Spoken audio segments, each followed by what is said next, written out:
We were interviewing this guy on Venice Beach, and this homeless guy attacks our camera guy and spikes the camera, shatters it. And this was about 6 months into me quitting my job and having no real income. And the police were like, good luck getting any money from this guy. He's kind of like a Venice Beach degenerate. Like, you're screwed. And so I had a decision: do I spend the rest of my savings on, another camera, or this hat wherever I was going was like selling out? And I was like, maybe I need a pivot / maybe I need money quicker.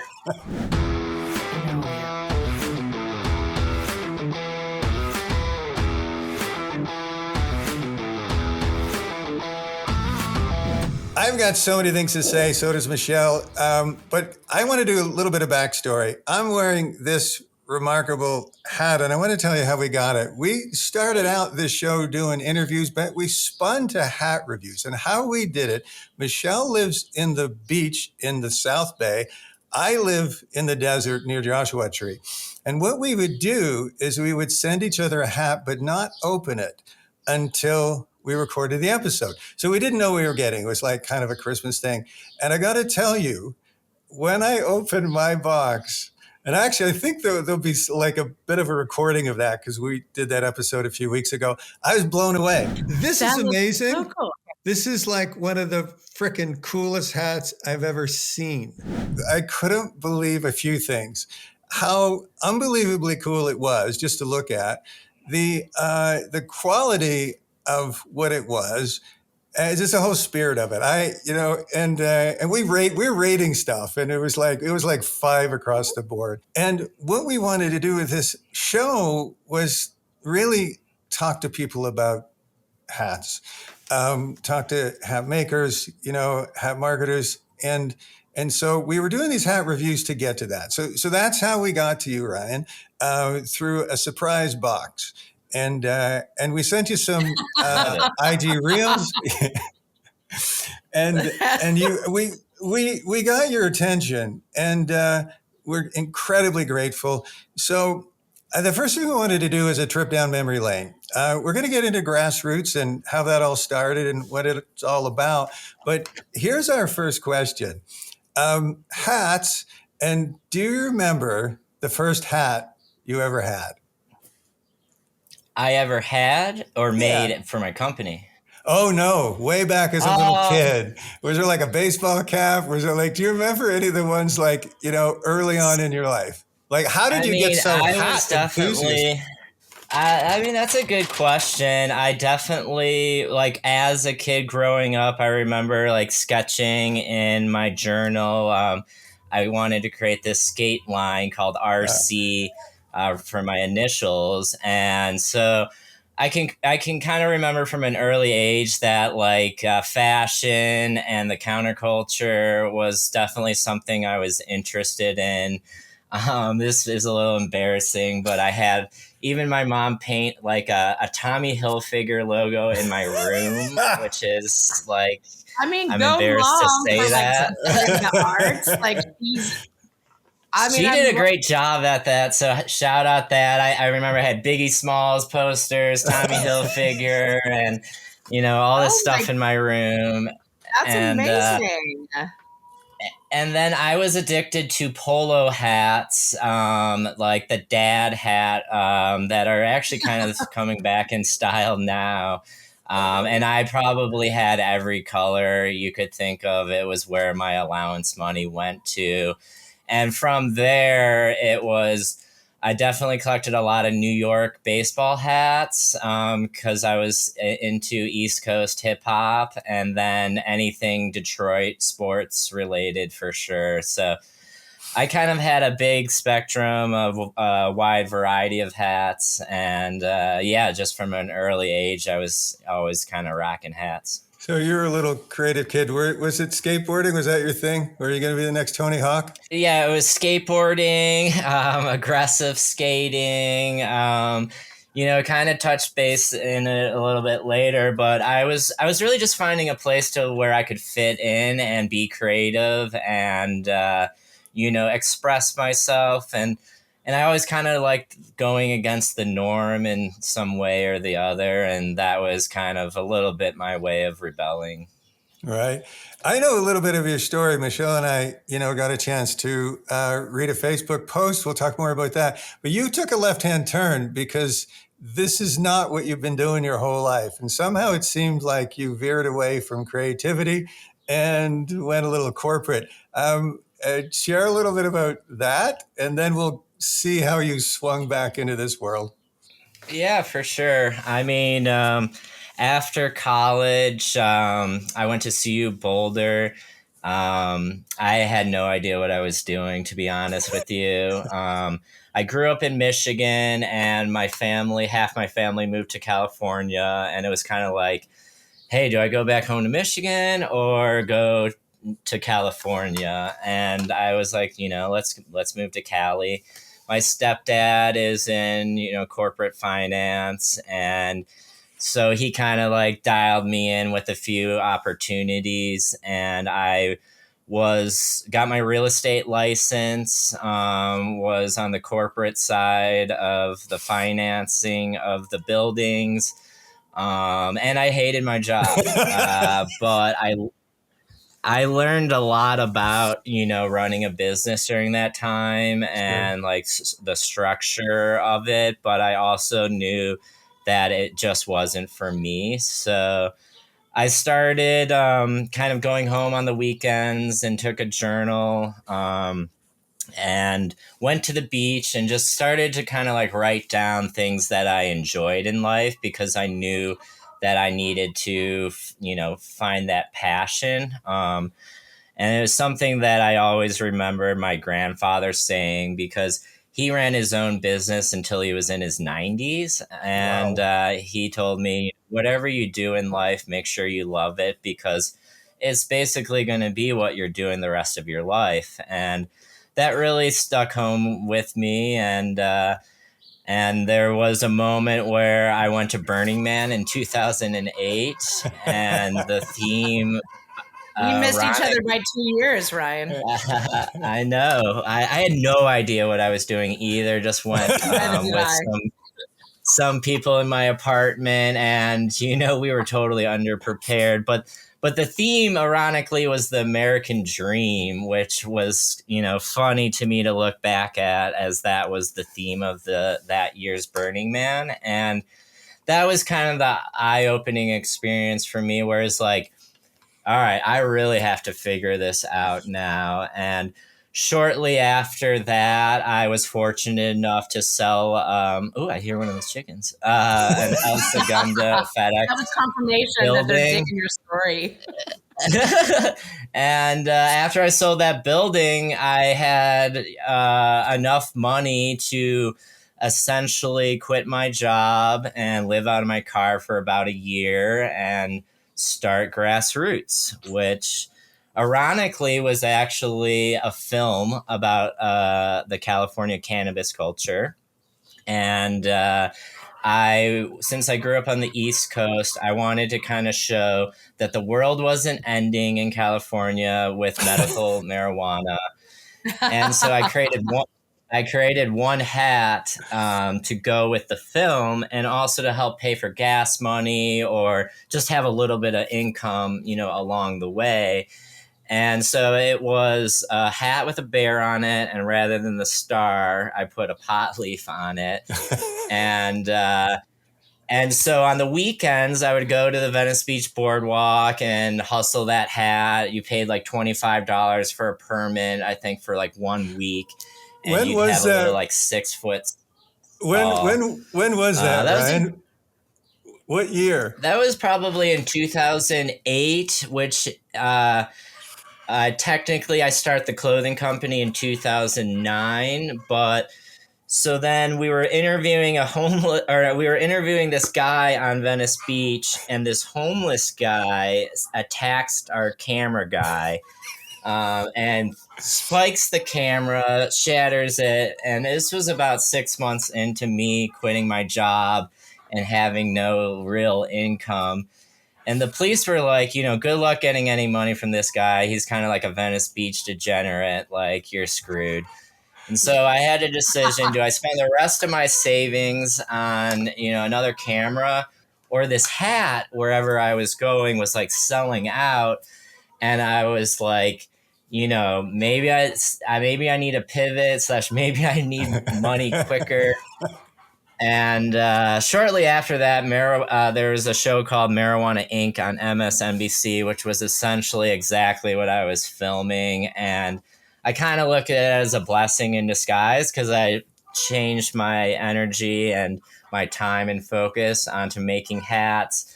I also kind of realized that like a lot of people in the counterculture weren't able to make like the hats that I were making, because people like New Era at that time period did not want to touch anything in the marijuana scene or whatever. And I looked at that as an opening for me.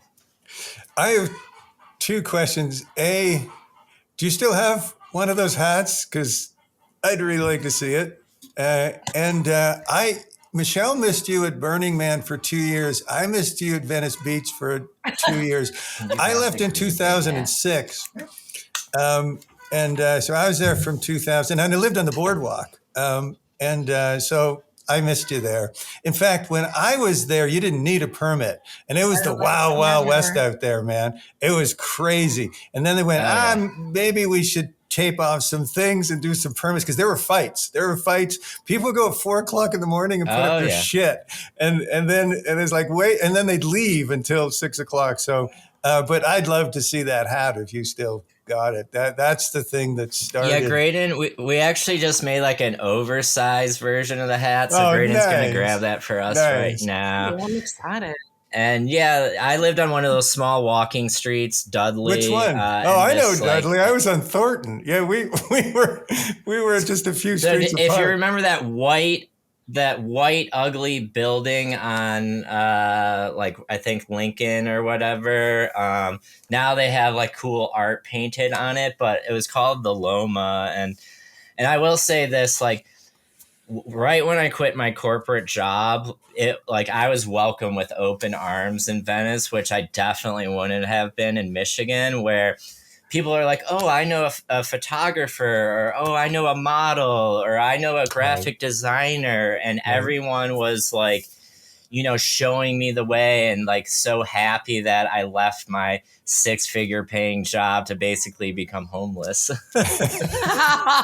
Homeless. You're like, you are not alone. Yeah, homeless. So this was the first hat. Oh, nice. And it was very basic. It's one of the few hats that we still bring back from time to time. Most of our hats are limited, and when they're gone, they're gone. But yeah, this is what started it all. And yeah, I guess I was lucky that in the back, and then it has underneath. Is that your initials, or is that the date underneath? It says it was actually one of our first logos. It was a G and an R, and that actually was like part of the film logo, and then it just kind of stuck. Some people are kind of confused, like, wait, why are you still called Grassroots California? Because now we're in Colorado. But yes, I'm pretty sure it's like friendly there too, so it's not like it's a huge stretch.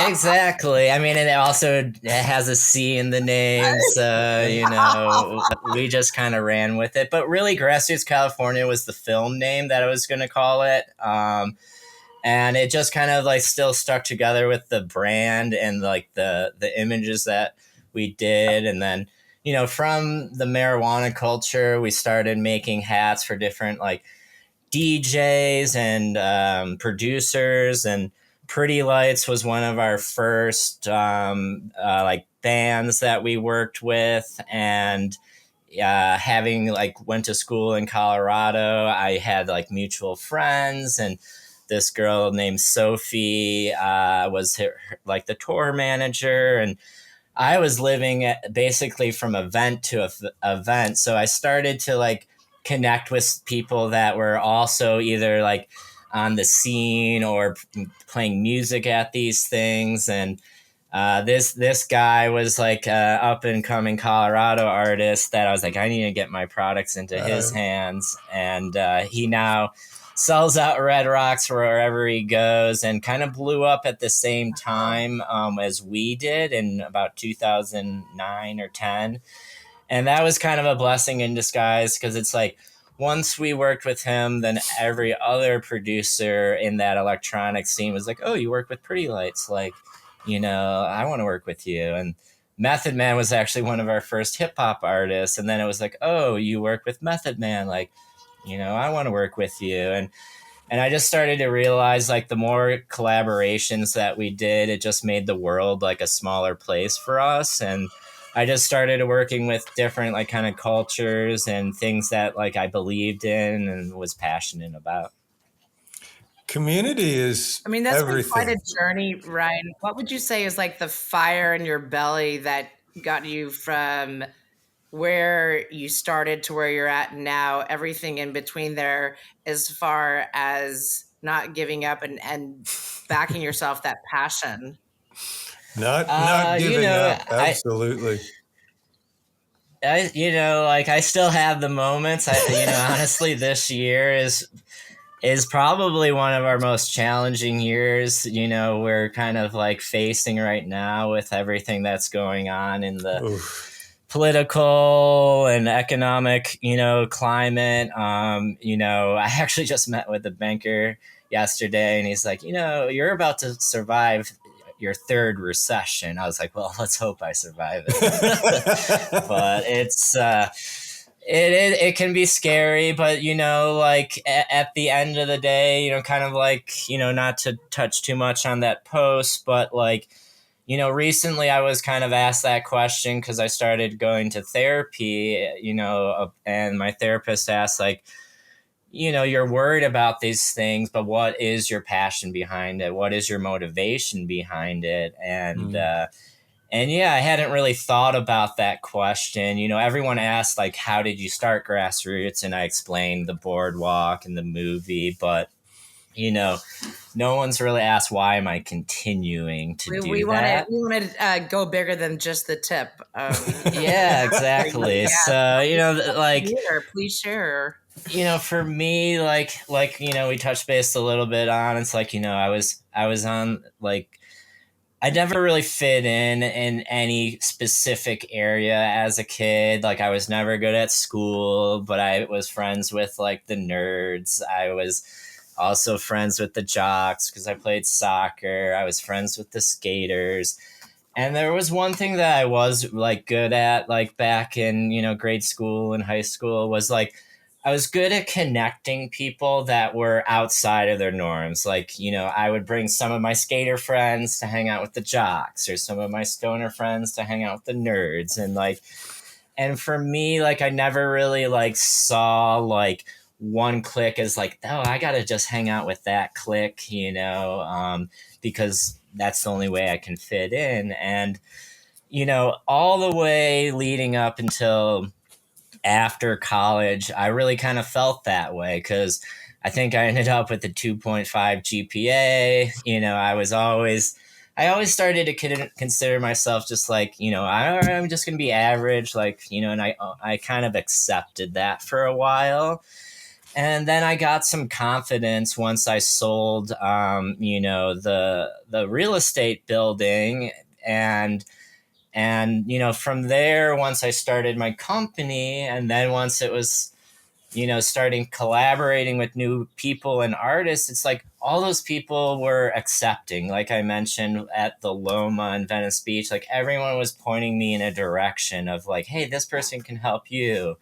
And then the people that we were working with accepted me with open arms. And then the events that I was living out of my car to go to, like, I started to gain friendship, and people were like, I don't care if you're howling at the moon, wearing a wolf tee, like dancing like a weirdo, like you're just being you. And like, I just felt like for the first time in my life, like that feeling of acceptance and really like, yeah, once I like started to think about the question, the reason why I'm still like doing all this is because of people like you guys, people like our customers, people about like the legends that literally we're, you know, working with today and the people that I look up to. And, you know, they don't care that I'm, you know, like in this one group or that group or whatever. And for me, it's like kind of trying to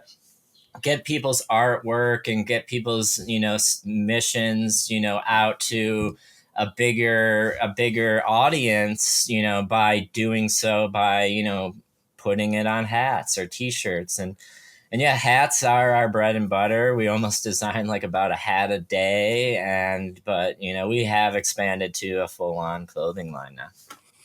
Let me ask you this question, because although it started that way and you were building that community, at some point, did that slip away? Because you recently kind of, you know, realized that, you know, maybe you needed some support. So, what happened? Did that drop off, that community and that friendship and that, you know, love? And yeah, I guess that's my question. Did it slip away for a while?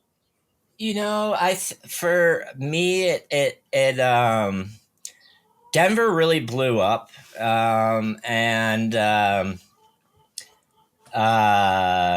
you know, we were kind of like no other clothing company, you know, really You still out are. there.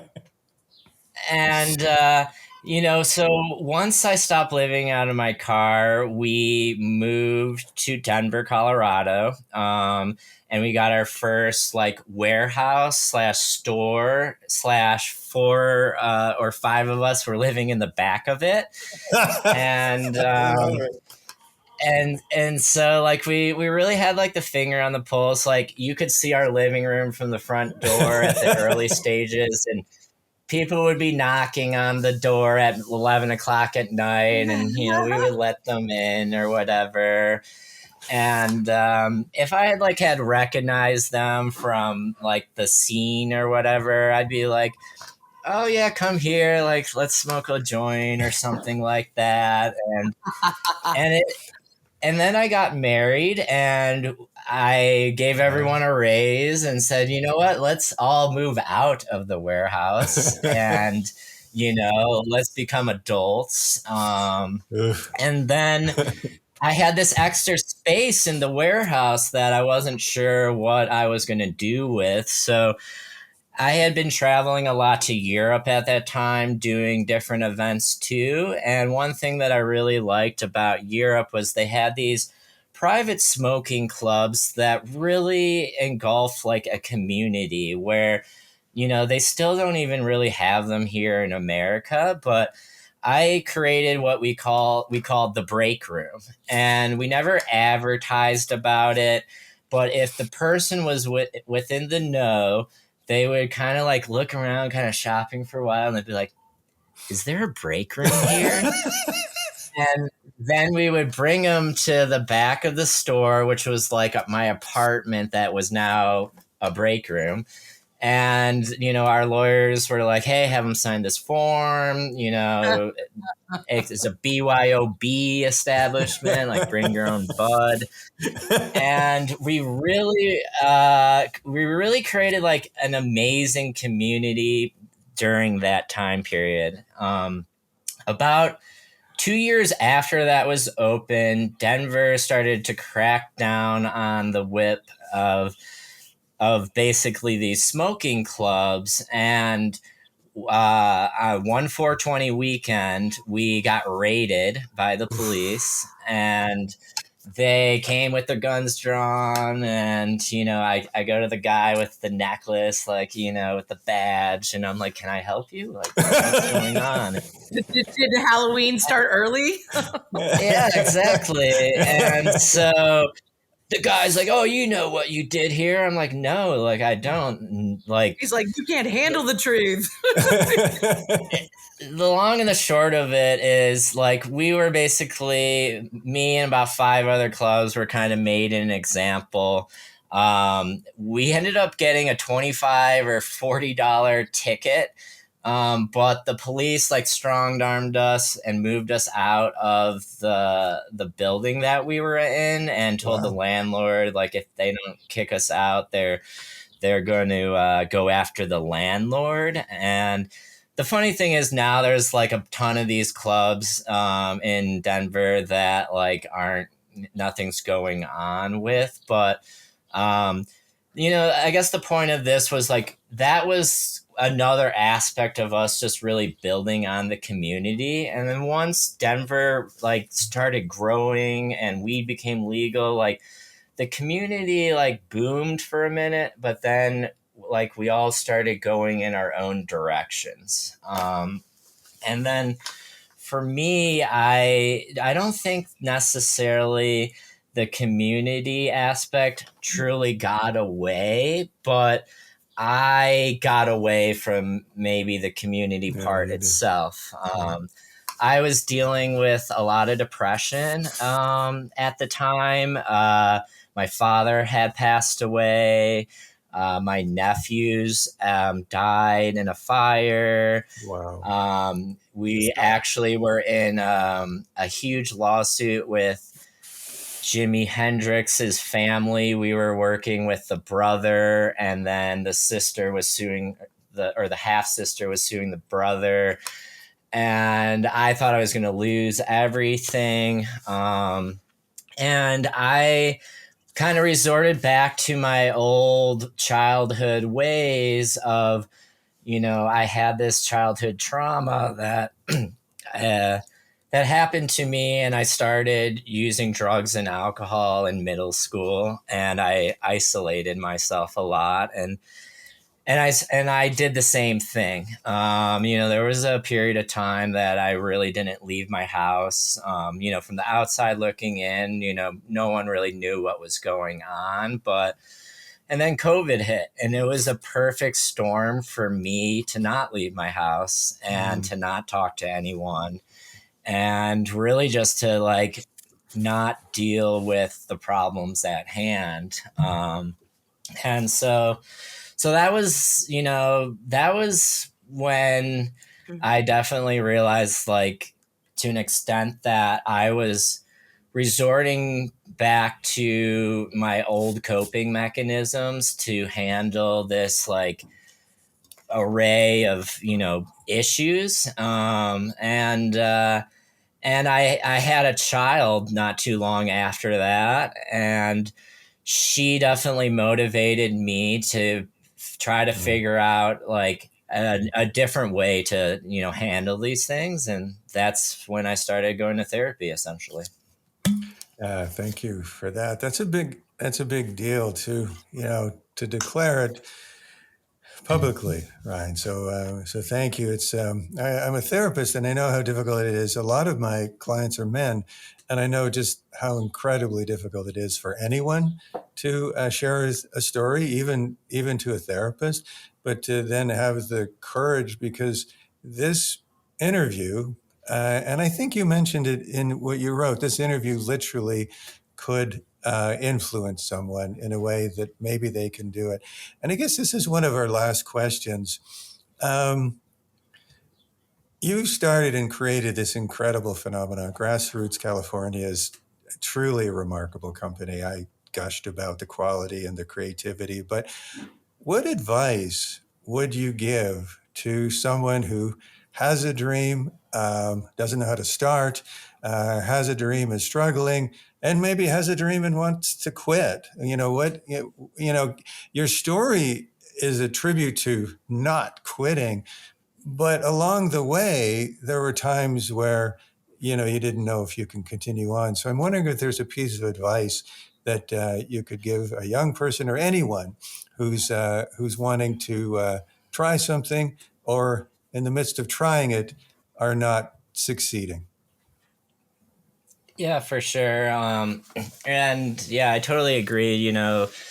Like if this interview can help, motivate one person, then I feel like my job has been done. And in that post too, I wanted to list, some ways of things that have helped me, and hopefully it can be a starting point for people, whether it be therapy, whether it be meditating, I think the biggest thing that I've learned, the hardest step is the first step. It was really weird going. I definitely remember having like a tear come down my face when I told my boss, who he was a lot like my dad. Like, he was so smart in business, but he would yell at you and like tell you when you did things wrong. But like, I learned so much, just about the corporate side of business, Right. that, when I told him I was quitting my job, like it was really hard for me to do that. And also like stepping away from like the stability. And I mean, hell, I could see the beach, from my house, like, and I was giving up a lot of those, joys to basically try to do something that I had no idea if it would work. But one thing that I've learned that I've struggled with that recently I've done better on is, if you want to succeed in a relationship, if you want to succeed in business, if you want to succeed in life, you really have to create balance, and you have to create balance in all of those areas of it. And because if you spend too much time focusing on your business, then your family is going to fail, or your friendships are going to fail. If you spend too much time on your family or friends, then your business are going to fail. So for me, it's about creating balance now, taking care of my mind, my body, and my soul. And then just understanding that you can't control the past and you can't control the future, but you can control today.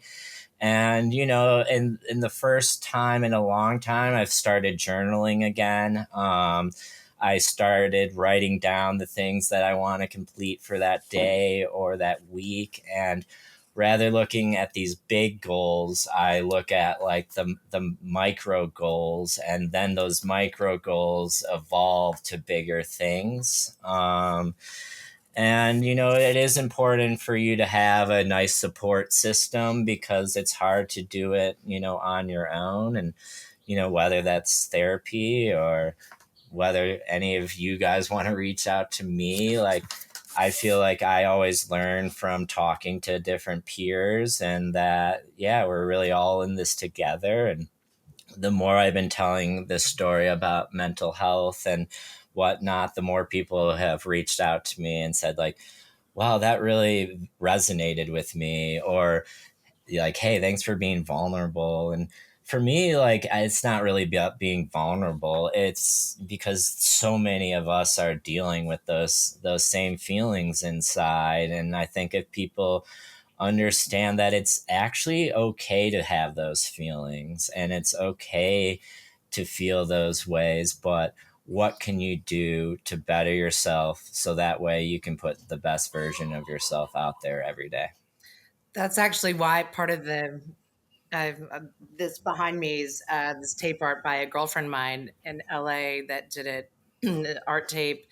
And the motivation behind it, and she just visualized it, was, a lot of times we feel like we're on the roller coaster of life.